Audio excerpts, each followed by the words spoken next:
Frankie Montas, they trade up 3 pitching prospects. They haven't panned out in Oakland, but everybody thought that Frankie Montas was going to be here for the long haul. He has a hurt shoulder. The Yankees didn't look at his background, his shoulder, the injury that he has had over the last 6 months. The Yankees didn't know. They made the trade, and how many games did he pitch before he was out for the season? He had shoulder inflammation. So the Yankees look like a stupid organization because they made that trade. They gave up 3 top pitching prospects, one of them in the top 5. Even though they haven't panned out, you gave up those prospects for a guy that wasn't 100% healthy. Look what they did with Severino. Right. They gave him a 4-year deal, and then all of a sudden the shoulder injury popped out of nowhere, and he was out for 2 years. And then he had Tommy John. So how many years did he play for the 4-year extension that they gave him? He played 1 year, and he wasn't that good. So why would you bring Luis Severino back? And if the Yankees do that, they're a really stupid organization. Just because they're a great organization and they've won so many championships, they won 27 World Series. So who cares if they go in a drought of 20 years? The Mets have been a 35-year drought, but the Yankees are always the team that everybody's trying to strike for. And now the Yankees are starting to even out, and now there are teams that are growing. You still wonder if the Yankees are ever going to get back to the top, because you look at the prospects and you look at some of the players that they have now in their farm system, nothing really stands out moving forward. You have other teams that are at top of their game. Look at the Dodgers. Look at their farm system right now. They're one of the best teams in the league, have so much talent, but their farm system's one of the top 4 in baseball. Look at the Braves. Look at their farm system. They have some of the best young players in the league and one of the top teams in baseball. Houston's one of the best teams in the league with some of the best young talent in the league. And you would think that they're running out of talent in their farm system. No, they're in the top 10 right now in baseball. There's no excuses for the Yankees. There's no excuse for Brian Cashman. When you have so much background, you have so much money behind you, and you're the New York Yankees, there is no excuse of the complete disaster the Yankees have been over the last couple of years. MLB Network's John Morosi reports that Shohei Ohtani is intrigued by the idea of playing for the Atlanta Braves. Ken Rosenthal reports that he sees the Blue Jays as an intriguing sleeper to land Shohei Ohtani. ESPN's Jesse Roger also reports that he expects the Cubs to make a big run at Ohtani. If they don't get Ohtani, the Cubs are also very likely to pursue either Pete Alonso or Corbin Burnes in a trade. There's no way Corbin Burnes is going to be traded to the Cubs. There's no way Milwaukee is going to trade a division team their best pitcher. Pete Alonso, I could see that. It seems like the Mets don't want to give him a long-term deal. I think Pete Alonso wants a 7-8-year deal. I could see the Cubs giving him that deal. I think what's going to happen is Shohei Ohtani is going to pick one of those LA teams. I cannot see Shohei Ohtani coming out east. I know the Braves have been brought up. He's intrigued of that team and the talent. Cunha wins the MVP. I don't see the Braves making a move for Shohei Ohtani. I could see the Blue Jays doing it. There is a sleeping team, the Mets. I could see the Mets landing Shohei Ohtani and Yamamoto. The Mets have an owner that's willing to spend.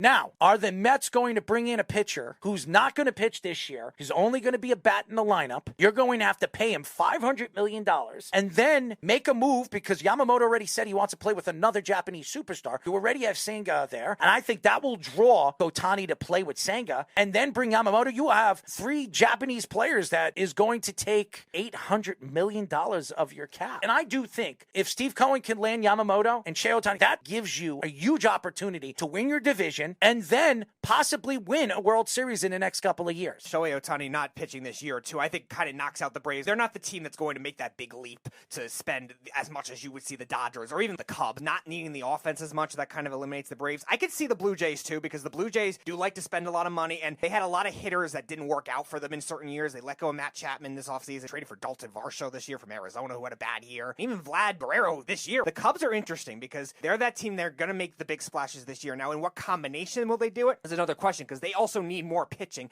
than hitting. Blake Snell wins Cy Young this year. The Padres look like they're moving on from Blake Snell. He's another pitcher that I've heard the Mets very interested in. If they strike out on Yamamoto, on Shohei Ohtani, I could see them going after Blake Snell and adding another bat in that lineup, especially if they're not going to re-sign Pete Alonso and they trade him. And would you do this as a Met fan? Would you trade Pete Alonso to add Shohei Ohtani? Shohei Ohtani is an MVP candidate every single year, but are you willing to pay a guy $500 million when you don't know what his shoulder or his elbow is going to react to a second time? His second UCL? He's had other injury issues, too, because he runs on the bases a lot. And the Mets are in a tricky spot, too, because they also need the pitching depth really badly, too. So to try to go all in on one player that is not going to be able to pitch this year, too, is going to be hard. So if they want to do that kind of scenario, they got to make sure that they are going to land him 100%. They can't trade Pete Alonso and then strike out on Shohei Ohtani where you get nothing in return unless you trade Pete Alonso for more pitching.